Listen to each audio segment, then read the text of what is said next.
말씀 봉독합니다. 구약성경 여호수아 7장입니다.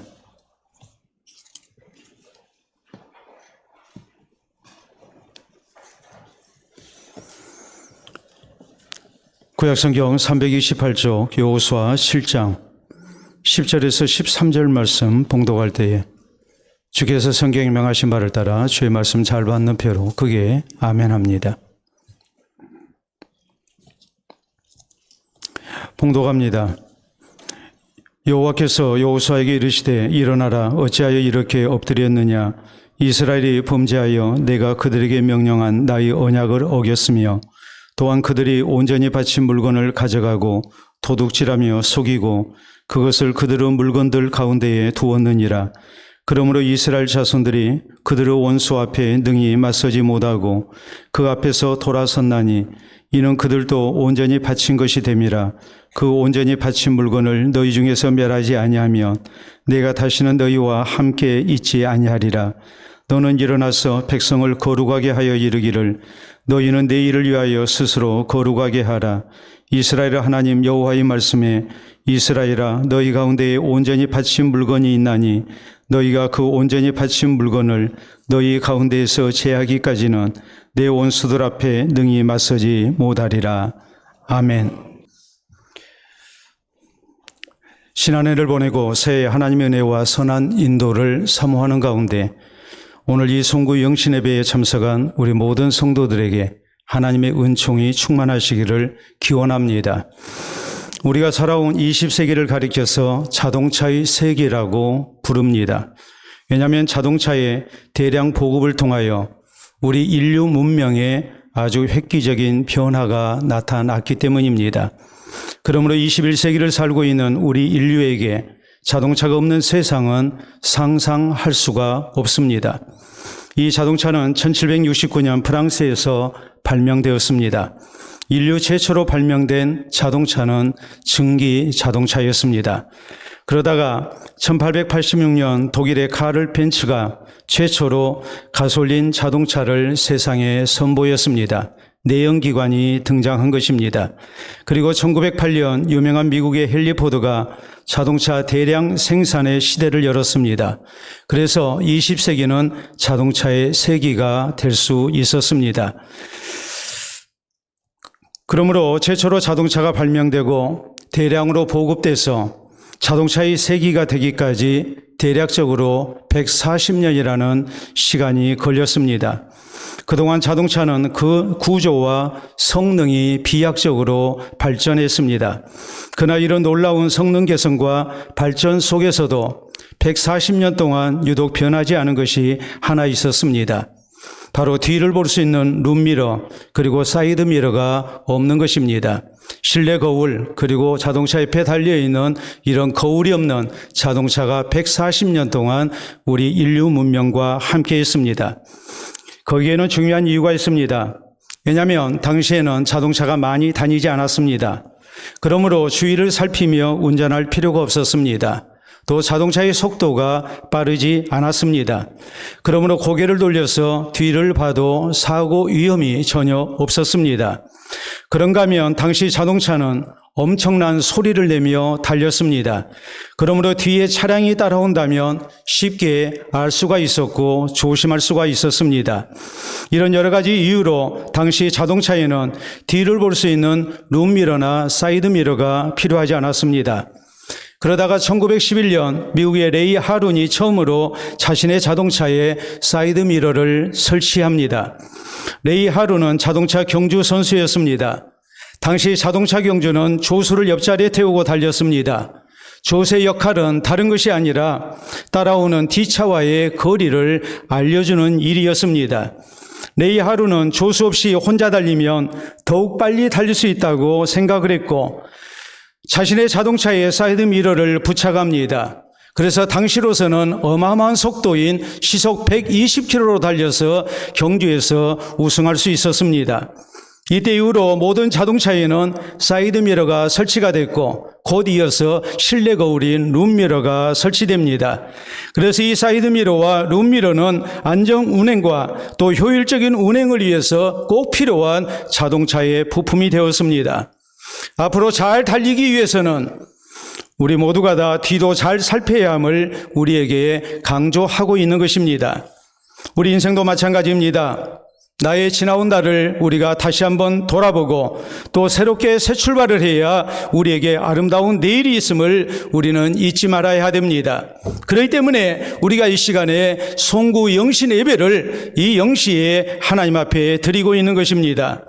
오늘 본문 성경은 지난해를 뒤돌아보면서 복된 새해를 향해 새 출발하고자 하는 우리 모든 성도에게 어떤 신앙 자세가 있어야 하는가를 분명하게 가르칩니다. 당시 이스라엘 백성들은 하나님께서 약속하신 가나안 땅을 정복하기 위해 원주민들과 전쟁 중이었습니다. 이스라엘 백성들은 첫 번째 성인 여리고성은 하나님의 도우심 가운데에 손쉽게 정복했습니다. 사상자 한 명 나오지 않은 완전한 승리를 거두었습니다. 그러나 두 번째 성인 아이성 전투에서 이스라엘 백성은 어이없는 패배를 겪게 됩니다. 36명이 전사했습니다. 예상치 못한 패배였습니다. 그러므로 지도자 여호수아는 이 문제를 놓고 백성의 지도자들과 함께 하나님의 은혜를 호소합니다. 그러자 하나님께서는 이스라엘 백성들을 도와주시겠다고 약속하십니다. 거기에는 조건이 있었습니다. 오늘 본문 13절에 보면 하나님은 여호수아에게 너는 일어나서 백성을 거룩하게 하여 이르기를 너희는 내일을 위하여 스스로 거룩하게 하라라고 먼저 명령을 하십니다. 막연하게 하나님께서 약속하신 승리의 날 내일을 기다리지 말고 내일을 위하여 하나님이 약속하신 승리의 날을 위해서 바른 신앙 자세를 가지고 준비해야 함을 우리 하나님께서는 먼저 저희에게 요구하시고 명령하신 것입니다. 그러므로 사랑하는 성도 여러분, 우리 모두 본문 성경을 통해서 하나님께서 주시는 아름다운 내일을 위해 새 우리에게 필요한 신앙의 자세가 무엇인가를 분명하게 살펴야 됩니다. 그래서 우리 모두 뒤를 돌아보며 지난 한 해를 우리가 신앙 안에서 잘 정리해야 합니다. 그리고 하나님께서 함께 하시고 복 주시는 새해를 향해서 우리가 새 출발하는 하나님의 백성들이 되어야 됩니다. 그러면 우리 모두 복된 내일과 새해를 위해서 필요한 신앙 자세가 무엇일까요? 우리가 어떤 마음의 자세, 신앙의 자세로 우리가 송구 영신하며 우리가 복된 내일을 향해 나아가야 할까요? 우리는 첫째로 지난날의 실패에 주저앉지 말고 내일을 향한 소망으로 다시 일어서야 합니다.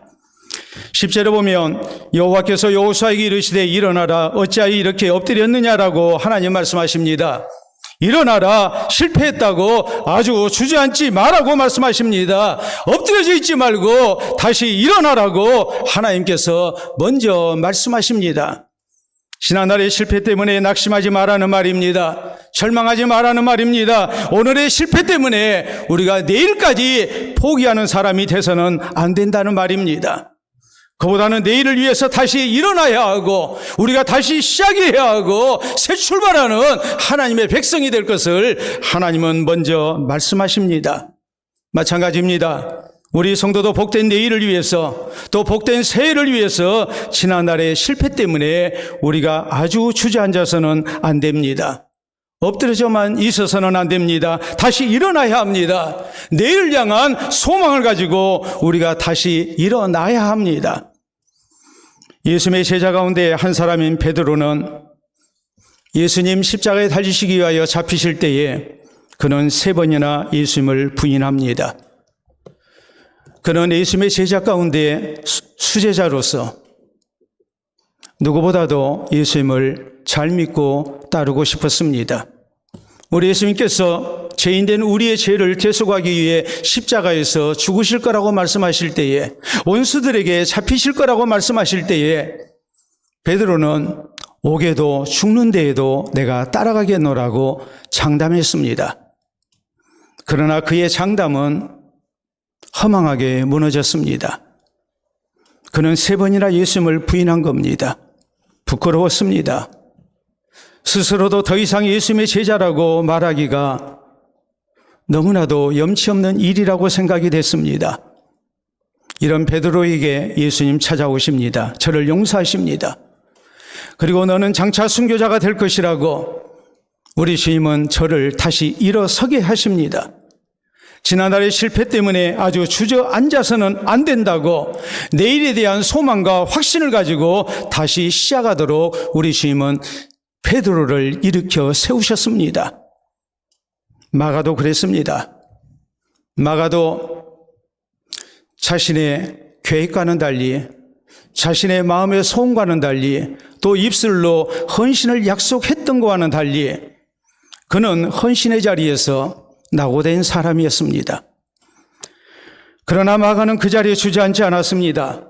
그는 다시 일어서고 다시 시작했습니다. 그래서 마가는 신실한 제자로 쓰임을 받습니다.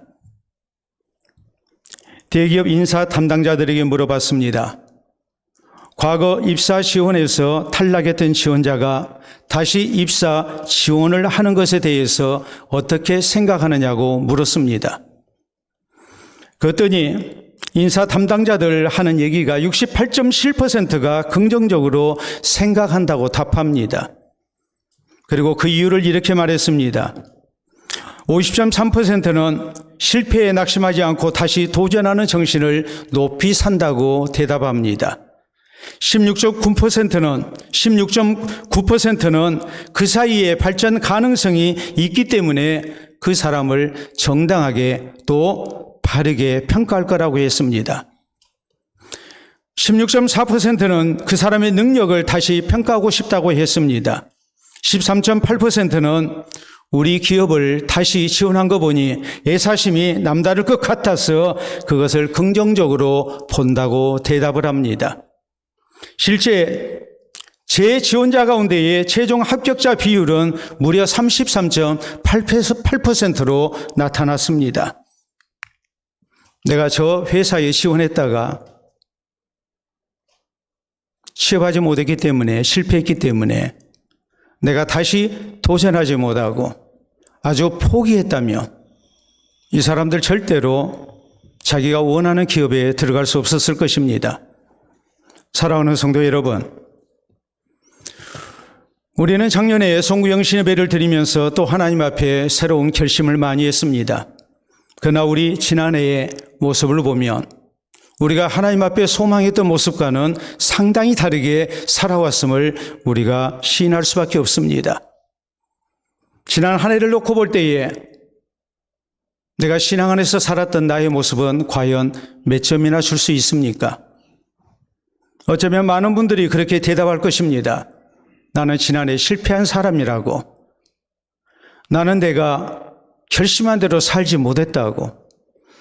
송구 영신예배 때 하나님께 서운한 대로 내가 살지 못하고 또 1년을 보냈다고 그렇게 시인하는 사람들도 상당히 많을 겁니다. 그러나 우리는 지난해 실패했다고 해서 아주 주저앉아서는 안 됩니다. 엎드려져만 있어서는 안 됩니다. 절대로 포기하거나 좌절해서는 안 됩니다. 내 모습이 스스로 보기에도 너무나 초라하고 하나님 앞에 부끄러워 보인다 할지라도 우리는 이 새해를 맞이해서 다시 일어서야 합니다. 다시 시작해야 합니다. 하나님의 용서와 긍휼을 믿고 우리는 다시 일어서야 합니다. 내일을 향한 소망으로 우리가 새해 새 출발하는 하나님의 백성들이 되어야 됩니다. 그래서 복된 내일과 새해를 허락받는 우리 모든 성도들이 될 수 있기를 바랍니다. 둘째로 우리는 복된 내일을 위해 지난해의 실패의 원인을 바로 알고 이것을 바로 해야 합니다. 하나님께서는 11절에 이스라엘의 실패의 원인에 대하여 말씀하십니다. 이스라엘이 범죄하여 내가 그들에게 명령한 나의 언약을 어겼으며 또한 그들이 온전히 바친 물건을 가져가고 도둑질하며 속이고 그것을 그들의 물건들 가운데에 두었느니라라고 말씀하십니다. 그리고 12절에 보면 그러므로 이스라엘 자손들이 그들의 원수 앞에 능히 맞서지 못하고 그 앞에서 돌아섰나니 이는 그들도 온전히 바친 것이 됨이라. 그 온전히 바친 물건을 너희 중에서 멸하지 아니하면 내가 다시는 너희와 함께 있지 아니하리라라고 하나님 말씀하십니다. 이스라엘 백성들이 가나안 땅에 들어가서 첫 번 전투를 벌였던 것은 바로 여리고성이었습니다. 우리 하나님께서는 여리고성을 하나님 앞에 첫 열매로 바치도록 명령하셨습니다. 이스라엘 백성들이 농사를 지을 때 혹은 과일을 재배할 때에 첫 열매는 하나님의 것으로 하나님 앞에 바쳐야 했습니다. 하나님께서 우리의 모든 수고 가운데 함께 하시고 도와주셔서 우리가 이런 수확을 할 수 있었습니다라고 고백하며 첫 열매는 하나님의 것으로 하나님께 돌려드려야 했습니다. 이스라엘 백성들이 앞으로 가나안 땅을 정복할 겁니다. 가나안 땅의 많은 성읍을 정복하게 될 겁니다. 그리고 거기에 정착해서 놀라운 하나님의 복 가운데 번성하며 살게 될 것입니다. 이때 하나님께서는 첫 성인 여리고성을 첫 열매로 하나님 앞에 바치게 하셨습니다. 여리고성의 모든 것을 불로 태워서 하나님께서는 멸하게 하십니다. 그런데 이것을 하나님 앞에 온전히 바치지를 못했습니다. 백성 가운데 한 사람 아간이 범죄한 겁니다. 금덩어리, 은덩어리, 그리고 아름다운 외투 한 벌을 숨겨뒀습니다. 이것은 아무도 모르는 일이었습니다. 그러나 하나님께서는 다 알고 계셨습니다. 하나님의 말씀에, 하나님의 명령에, 또한 하나님 앞에 서원한 대로 이행하지 않은 분명히 불순종한 범죄였습니다. 그러므로 하나님께서 함께 하시지 않습니다. 도와주시지 않습니다. 그래서 아이성 전투에서 이스라엘은 패배하고 만 것입니다. 그러므로 하나님 말씀하십니다. 하나님의 은총 속에 이후에 모든 전투에서 승리하기를 원한다면, 복된 내일을 허락받기를 원한다면 이 잘못된 일들을 먼저 바로 잡으라고 하나님 말씀하십니다.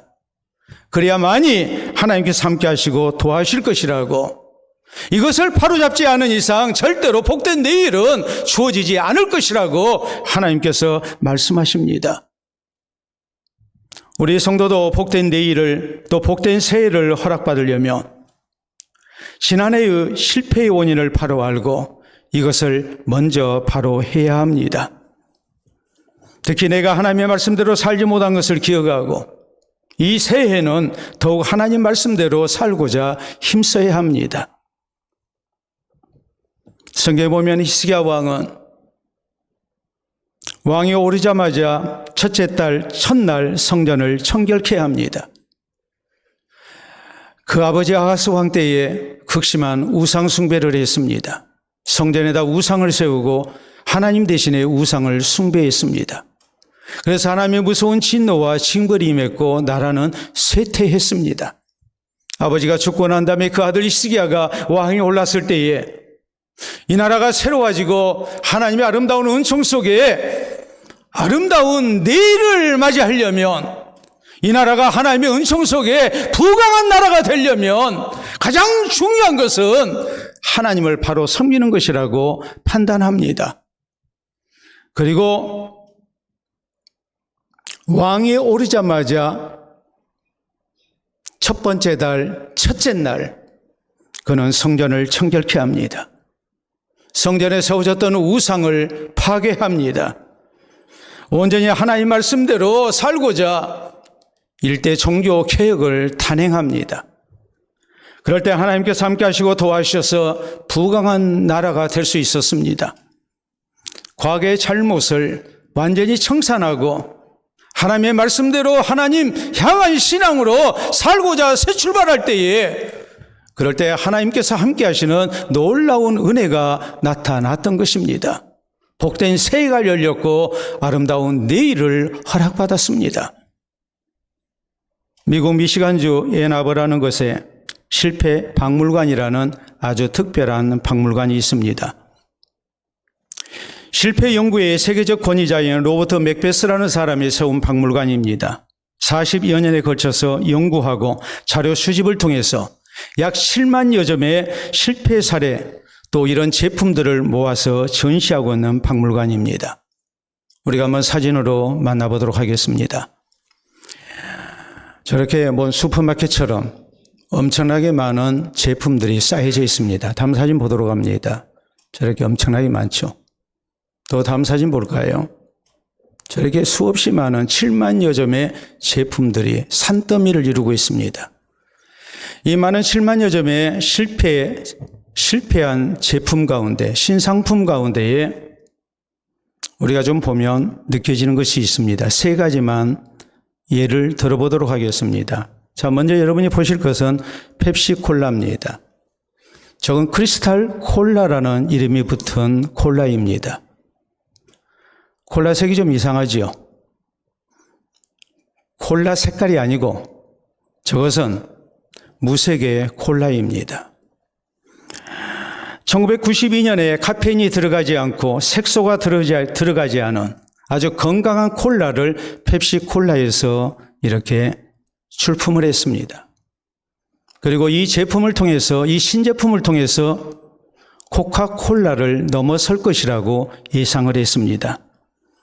그런데 이 투명한 크리스탈 콜라 컵에 따르면 이런 모습이 됩니다. 처음에는 사람들이 호기심에 사 먹었습니다. 그런데 곧 소비자들의 외면을 당합니다.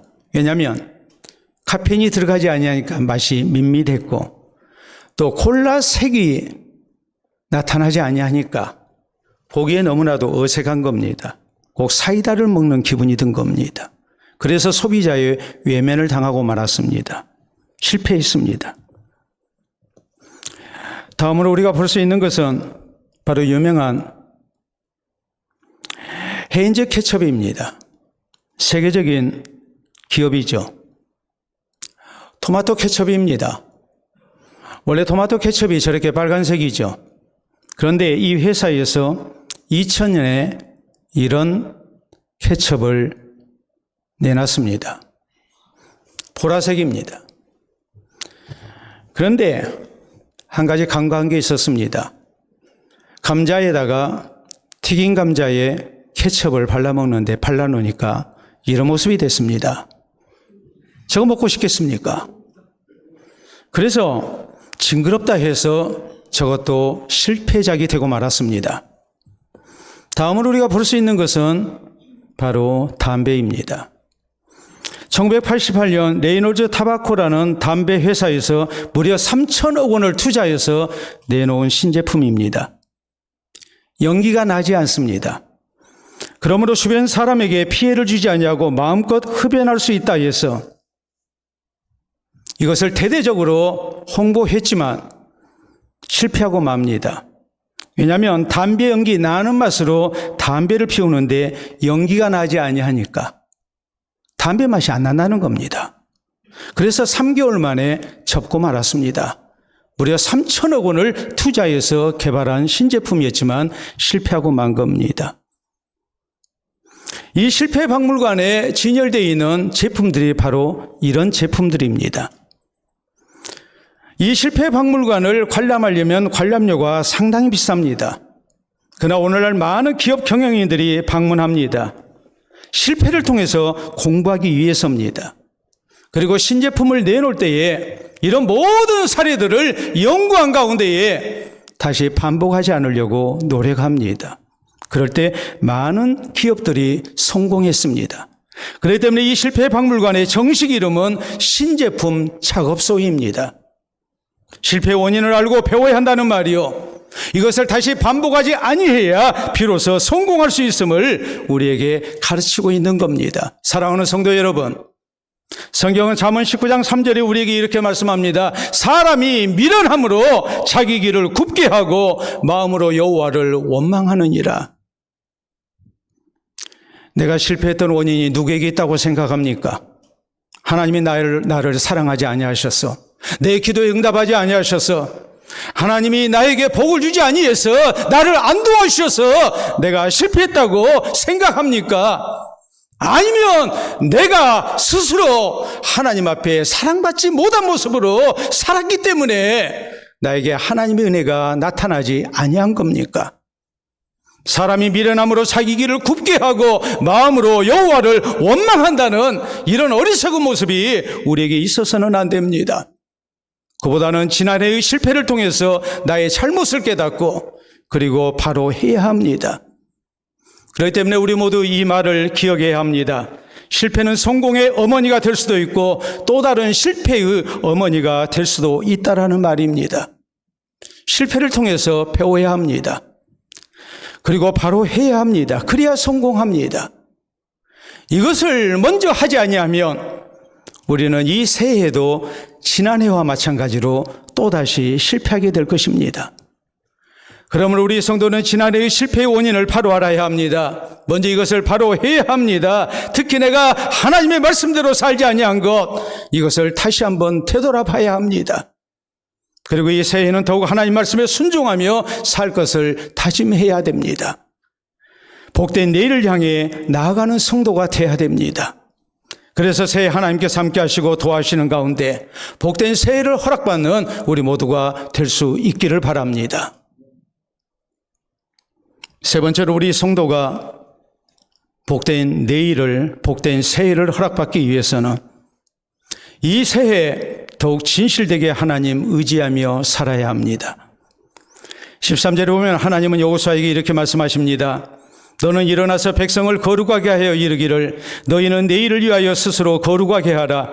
이스라엘 하나님 여호와의 말씀에 이스라엘아 너희 가운데에 온전히 바친 물건이 있나니 너희가 그 온전히 바친 물건을 너희 가운데에서 제하기까지는 내 원수들 앞에 능히 맞서지 못하리라라고 말씀하십니다. 자신들의 실패의 원인을 바로 알고 이 잘못을 바로 잡으라고 요구하십니다. 그래야만이 하나님께서 함께 하시고 도와주실 것이고 이방 원주민들과의 전쟁에서 승리할 거라고 말씀하십니다. 한편으로 하나님께서 이 말씀을 하신 중요한 뜻이 있습니다. 그것은 하나님께서 이스라엘과 우리와 함께 하지 아니하시면, 우리를 도와주지 아니하시면 절대로 우리가 승리할 수 없다는 것을 하나님은 말씀하신 것입니다. 우리 삶에 있어서 모든 성패는 하나님 손에 달려 있다는 말입니다. 하나님의 마음에 합하게 우리가 살아야 하나님께서 함께 하시고 도와주실 것이고 그럴 때 우리에게 선한 결과가 나타날 것입니다. 하나님의 은혜가, 하나님의 도우심이 그만큼 우리에게 절대적이라는 것을 하나님은 말씀하신 것입니다. 그렇기 때문에 우리가 복된 내일을 허락받고 복된 새해를 살기를 원한다면 우리에게 필요한 신앙의 자세가 무엇이겠습니까? 우리는 절대적으로 살아계신 하나님의 은혜를 의지하고 사는 성도가 되어야 됩니다. 실제적으로 이스라엘 백성들 여리고성 전투 때는 온전히 하나님만을 의지했습니다. 하나님 말씀에 절대적으로 순종했습니다. 그럴 때 한 명의 사상자 없이 저희들은 완전한 승리를 거뒀습니다. 그러나 이 승리를 얻고 난 다음에 이스라엘 백성들은 자만에 빠지게 됩니다. 조그만 성 아이성과의 전투에서 여호수아와 이스라엘 백성들은 하나님을 찾지 않았습니다. 하나님 의지하지 않았습니다. 아간이라는 사람의 범죄도 있었지만 또 한편으로 여호수아와 이스라엘 백성들은 하나님 의지하지 않고 아이성쯤은 우리가 얼마든지 정복할 수 있다고 생각했습니다. 그러다가 실패하고 말았습니다. 그렇기 때문에 이 아이성에서의 패배를 통해서 저희는 하나님의 은혜가 얼마나 중요한가를 깨닫습니다. 그러므로 하나님 말씀하십니다. 내가 너희를 도와주지 아니하면 너희는 절대로 승리할 수 없다. 겸손한 모습으로 또 성결한 모습으로 하나님을 찾고 하나님을 의지해야 하나님께서 도와주신 가운데 승리를 얻을 수 있다고 하나님 강조하십니다. 성경은 우리에게 말씀하십니다. 우리가 시편 127편에 보면 여호와께서 집을 세우지 아니하시면 세우는 자의 수고가 헛되며 여호와께서 성을 지키지 아니하시면 파수꾼의 깨어있음이 헛되도다. 너희가 일찍 일어나고 늦게 누우며 수고의 떡을 먹음이 헛되도다. 그러므로 여호와께서 그 사랑하시는 자에게는 잠을 주시는도다 말씀하십니다. 우리가 이 한 해 열심으로 살아야 되겠지만 하나님의 은혜가 없이는 우리가 절대로 복된 새해를 살 수 없음을 우리는 고백하고 겸손한 모습으로 우리가 하나님을 의지하고 살아야 됩니다. 우리 예수님께서는 분명히 말씀하셨습니다. 포도나무와 가지 비유를 통해서 너희가 나를 떠나서는 아무것도 할 수 없다고, 가지가 포도나무에 붙어 있어야 열매를 맺을 수 있는 것과 마찬가지로 너희가 내 안에 거해야 된다고, 예수 그리스도를 믿고 의지하는 가운데 하나님의 도우시는 은혜가 있어야 우리가 아름다운 열매를 맺는 인생을 살 수 있는 거라고 우리 주님께서는 분명하게 강조하셨습니다. 1971년 5월 21일 프랑스 국민들은 한 사람의 죽음 앞에 모두가 다 깜짝 놀랐습니다. 그로노멀 대학의 벨리토리 교수가 극단적 선택을 한 것입니다. 이 교수는 원래 프랑스가 나온 위대한 작가 스탕달 연구의 권위자였습니다. 프랑스에서 아주 유명한 교수였습니다. 이 사람은 필생의 역작을 남기기 위해서 40년 동안 스탕달에 대해서 연구하고 논문을 썼습니다. 그런데 집에 불이 나서 논문 원고가 다 타버렸습니다. 그러므로 내가 40년 동안 고생했던 것이 다 헛수고가 됐다 생각하고 그는 자신의 신세를 비관한 나머지 낙심 가운데 극단적 선택을 하고 말았습니다. 그런데 이 벨리토리 교수와 비슷한 일을 당했지만 낙심하지 않고 더 위대한 업적을 이룬 사람이 있습니다. 바로 현대 선교의 아버지요 인도 선교사로 쓰임을 받았던 윌리엄 캐리입니다. 이 선교사는 성경을 인도어로 번역하기 위해서 오랜 세월 고생했습니다. 원고가 완성됐습니다. 이제 인쇄만 하면 됩니다. 그런데 불이 나서 다 타버렸습니다. 그러나 조금도 낙심하지 않습니다. 대신 하나님께서 더 완벽한 인도어 성경을 만들라고 하신 뜻으로 알고 감사한 가운데 그는 다시 시작합니다. 더 많이 하나님께 기도하고 하나님의 지혜와 하나님의 도우심을 호소하며 하나님을 의지했습니다. 더욱 준비하고 노력했습니다. 그래서 아주 완벽한 인도어 성경을 발간할 수 있었습니다. 사랑하는 성도 여러분, 우리에게 무엇을 가르칩니까? 우리 성도도 지난해의 실패 때문에 낙심해서는 안 됩니다. 대신 새해에는 더욱 진실된 모습으로 하나님 의지하며 살아야 합니다. 하나님께 기도하며 하나님께서 함께 하시고 도와주시기를 간절히 호소하면서 우리가 하나님의 인도하심을 구해야 됩니다. 그래서 하나님의 선한 인도 가운데 복된 내일을 또 복된 새해를 허락받는 우리 모든 성도들이 될 수 있기를 바랍니다. 실패에 대해서 이런 말이 있습니다. 실패는 정지 표시가 아니라 방향 전환 표시다라는 말이 있습니다. 실패했을 때 좌절해서는 안 된다는 말이요. 실패한 원인을 살피는 가운데 바른 방향으로 전환해야 한다. 바른 방향으로 나아가야 한다는 뜻입니다. 그러므로 신앙교훈은 또 이렇게 말합니다. 성도의 참된 영광은 한 번도 실패하지 않고 살아가는 데 있는 것이 아니다. 실패할 때마다 하나님을 의지하여 힘차게 다시 일어서는 데 있다라고 강조합니다. 사랑하는 성도 여러분, 우리는 지난해 이런저런 실패를 겪는 가운데 여기까지 왔습니다. 작년 송구영신 예배 때 결심한 대로 우리는 살지 못한 부분들이 너무나도 많습니다. 내가 시계를 되돌릴 수 있다면 다시 시작하고 싶은 마음이 간절합니다. 이런 우리에게 하나님께서 또다시 새해라는 기회를 주셨습니다. 우리 모두 이 송구영신 예배를 통해서 아름다운 새 출발이 있도록 해야 합니다. 지난해를 돌아보면서 하나님을 향한 신앙으로 내일을 향해 나아가야 합니다. 우리에게 무슨 신앙의 자세가 있어야 되겠습니까? 지난해의 실패 때문에 주저앉지 말아야 됩니다. 낙심해서는 안 됩니다. 대신 새해 소망을 가지고 우리는 다시 일어나야 합니다. 지난해의 실패의 원인을 알고 바로 해야 합니다. 특히 우리는 이 새해에 하나님의 말씀 순종하며 살 것을 더욱 다짐해야 합니다. 그리고 새해에 더욱 진실되게 하나님 의지하며 살아야 합니다. 이 시간 우리 모두에게 이 방향 전환이 있기를 바랍니다. 이 신앙 자세로 우리 모두 다시 일어나서 복된 내일을 향해 우리가 힘차게 나아갈 수 있기를 바랍니다. 그래서 하나님께서 함께 하시고 도와주시는 가운데 복된 새해를 살아가는 우리 모든 성도 되시기를 우리 주님의 이름으로 축원합니다. 우리 함께 기도합니다.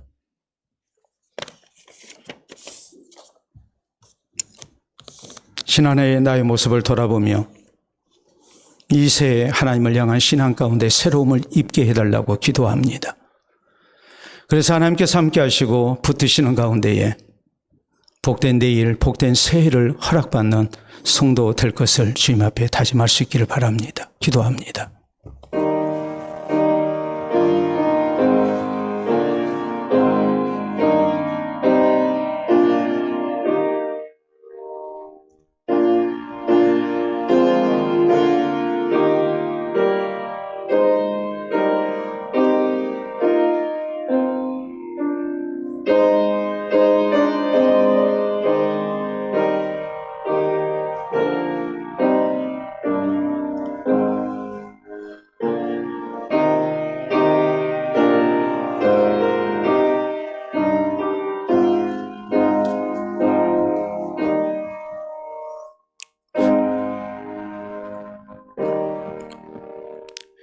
자비로우신 우리 아버지, 은혜를 진심으로 감사합니다. 상한 갈대를 꺾지 아니하시고 꺼져가는 심지를 끄지 아니하시기를 심판하여 이기실 때까지 하시는 하나님의 아름다운 약속을 따라 우리로 지난 한 해 많은 시행착오가 있었고 잘못이 있었지만 주께서 우리를 참아주시고 또 이렇게 송구 영신 예배 가운데에 우리가 새해를 맞이할 수 있도록 은혜 주시니 진심으로 감사합니다. 우리의 생명의 주가 되시고 역사의 주관자가 되시는 하나님을 향해 우리가 겸비한 마음으로 신앙을 고백하며 이제 하나님 앞에 합당한 모습으로 살 것을 다짐합니다. 지난날 우리의 잘못된 모습 돌아보며 우리가 낙심하지 아니하게 하시고 하나님의 크신 자비와 긍휼 가운데에 우리에게 새롭게 살 수 있는 기회가 허락된 줄로 믿고 우리의 마음을 다잡고 우리의 마음을 새롭게 하는 가운데에 우리가 더욱 하나님 말씀 순종하며 하나님을 향한 신앙으로 살 것을 다짐할 수 있기를 원합니다. 겸손한 모습으로 하나님 의지하며 우리 하나님과 동행하는 한 해가 되기를 원합니다.